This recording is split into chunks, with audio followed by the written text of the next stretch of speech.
오늘 13주는요, 13주 돌아와 보세요. 13주 몇 페이지요? 60페이지. 자, 33문은 왜 그분을 하나님의 독생자라고 부릅니까? 지금 이 질문은 뭐냐면, 우리도 하나님의 아들이고, 우리도 하나님의 자녀고, 예수님도 하나님의 아들이면, 그럼 독생자는 아닌데, 외아들은 아닌데, 형제가 많으니까.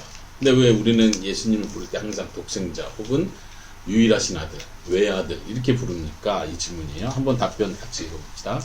시작. 왜냐하면 오직 그리스도만 본질로 하나님의 영원한 아들이시기 때문입니다. 우리는 그리스도로 말미암아 은혜로 입양된 하나님의 자녀입니다. 네, 여기서 이제 우리가 하나님의 자녀인 것과 예수님께서 하나님의 아들이신 것의 차이를 설명하는 거죠. 예수님은 예수님으로서 독특하게 하나님의 아들이십니다. 그런데 우리도 하나님의 아들이라고 불릴 수 있어요. 그런데 우리는 입양된 하나님의 아들이고, 입양되고, 예수님은 본래부터 하나님의 아들이시다, 이렇게 표현한 거죠. 거기서 표현하기를 거기 본질로 하나님의 영원한 아들이시다, 이 표현. 이게 무슨 말이죠? 본질로 하나님의 영원한 아들이시다. 예수님은 성자 하나님은 성부 하나님으로부터 낳으신 분이에요. 이렇게 표현을 해요. 성부 하나님으로부터 낳으셨기 때문에 아들이라고 부르는 거예요. 이 관계 자체가. 근데 중요한 건 영원히 낳으시는 분이다. 이해돼요? 이게 무슨 말이죠? 하나님과 예수님과의 관계가 계속 그렇다는 거예요. 그러니까 우리가 머리로 생각하는 것처럼, 아, 아기가 엄마 뱃속에서 태어났구나. 그러니까 그 전에는 아기가 존재하지 않았는데 엄마 뱃속에서 딱 만들어지면서 태어나면서 이 세상에 존재하는구나. 그러면 예수님도 똑같이 하나님으로부터 낳으셨다니까 예수님도 시작점이 있구나. 이렇게 생각하지 말라는 거예요. 그래서 영원히 낳으신 분이다. 이 표현이 아주 중요해요. 영원한 아들이시다. 영원히 낳으신 분이다. 그리고 본질로부터 낳으셨다, 이 말은 하나님의 본질을 가지고 계시다, 이 표현이에요. 그러니까 예수님도 하나님 아버지와 동일한 본질을 가지고 계시다, 이 표현입니다. 네. 사람으로 예를 들면 사람이 부모로부터 태어나면은 부모의 본질을 부분적으로 가지고 있다라고 말할 수 있어요. 근데 동일한 본질을 가졌다, 이렇게 표현하진 않아요. 근데 예수님이 하나님으로부터 낳으셨다 할 때는 하나님과 동일한 본질을 가지고 계시다, 우리는 이렇게 표현할 수 있습니다.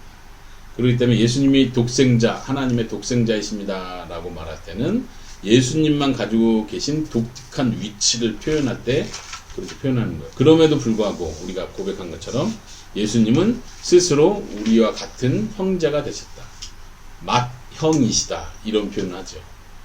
네.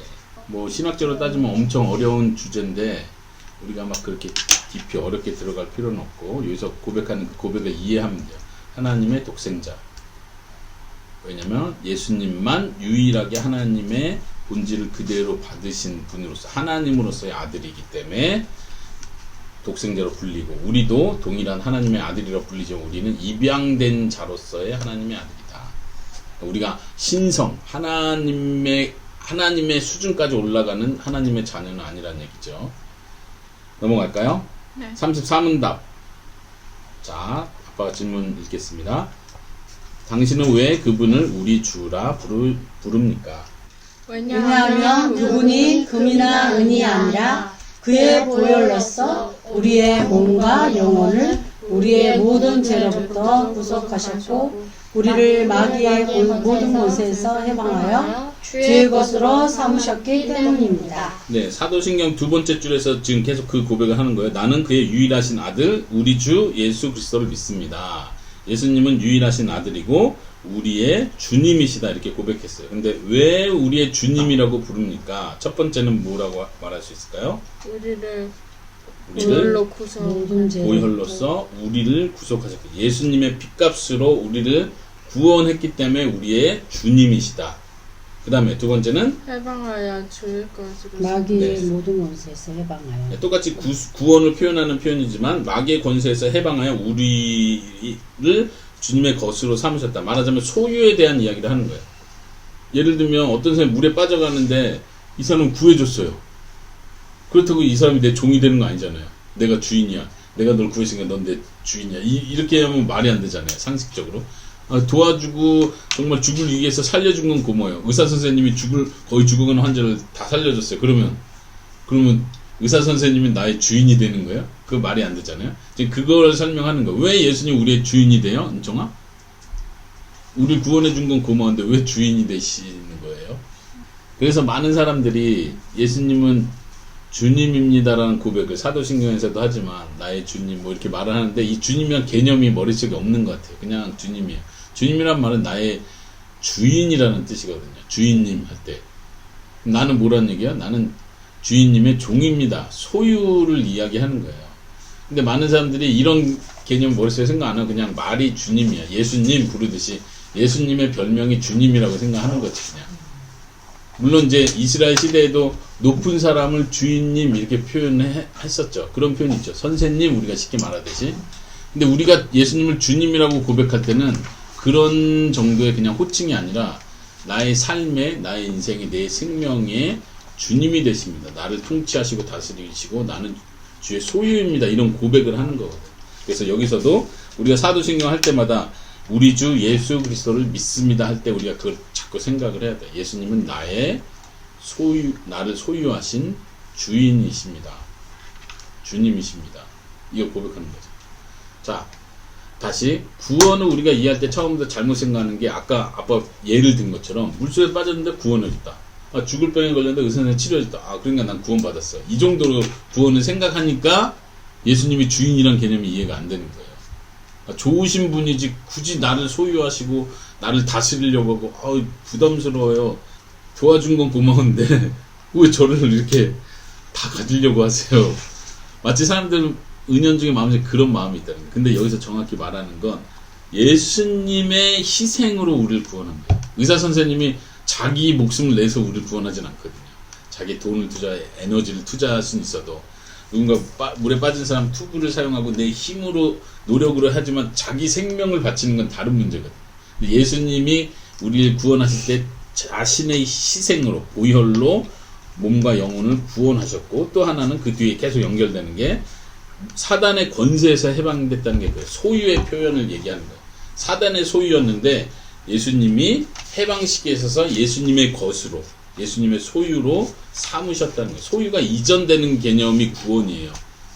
사단의 아래에 있을 때는 죽음이고 예수님의 아래에 있을 땐 생명이에요. 소유가 이전됨으로써 우리는 구원을 받았다고 표현하는 거예요. 근데 구원을 단지 어디 물에 빠진 거 건져줬다 이 정도로만 생각하면 소유 개념이 이해가 안 되죠. 그래서 우리는 예수님의 종이 되는 것이고 예수님은 우리의 구원자이시면서 동시에 주님이 되십니다 라고 고백하는 거죠.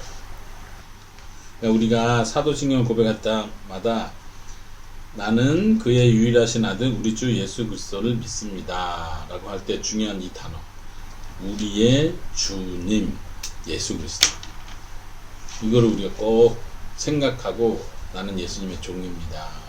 나는 예수님의 소유입니다. 우리 1문답이 뭐였어요? 다시 한번 봅시다. 주보 1문답 살아서나 죽어서나 나는 나의 것이 아니요 몸도 영도 나의 신실하신 구주 예수 그리스도의 것입니다. 여기 나왔네.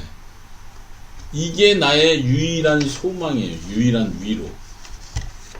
나는 내가 내 삶의 주인이 아니라 내 주인은 예수님입니다. 나는 예수님의 것입니다.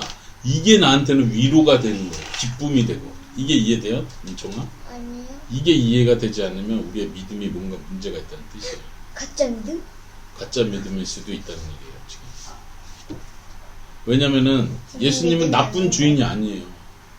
엄마 아빠는 때로는 화가 나서 은총이한테 청소해! 막 이렇게 하시지만 예수님은 은총이를 싫어하고 미워하고 화가 나서 이렇게 저렇게 명령하시는 분이 아니라니까요. 너무 사랑이 많은 완벽하신 그리고 자신을 희생하면서 우리를 구원하시는 주님이에요. 그러니까 내가 그분의 종이 된다는 게 나한테 너무 행복하고 그게 위로가 된다는 말이에요. 이 관계를 우리가 잃어버리면 안 돼요. 많은 사람들이 예수님은 나를 사랑하고 나를 위해서 죽으시고 나를 위해서 이걸 다 하셨어. 그러니까 예수님을 만만하게 보는 거예요. 내 친구. 그냥 내가 필요한데 이것도 해줘요. 저것도 해줘요. 마치 예수님을 알라딘 램프의 지니처럼 이것도 해주고 이 소원도 들어주시고 저것도 나 사랑한다면서요. 이런 식으로 예수님을 대하면 안 되겠죠.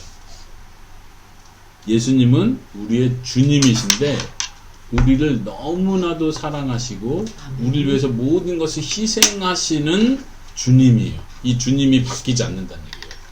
그래서 나는 그분의 종이라는 사실이 너무 행복해요. 오케이, 이해됩니까? 네. 네.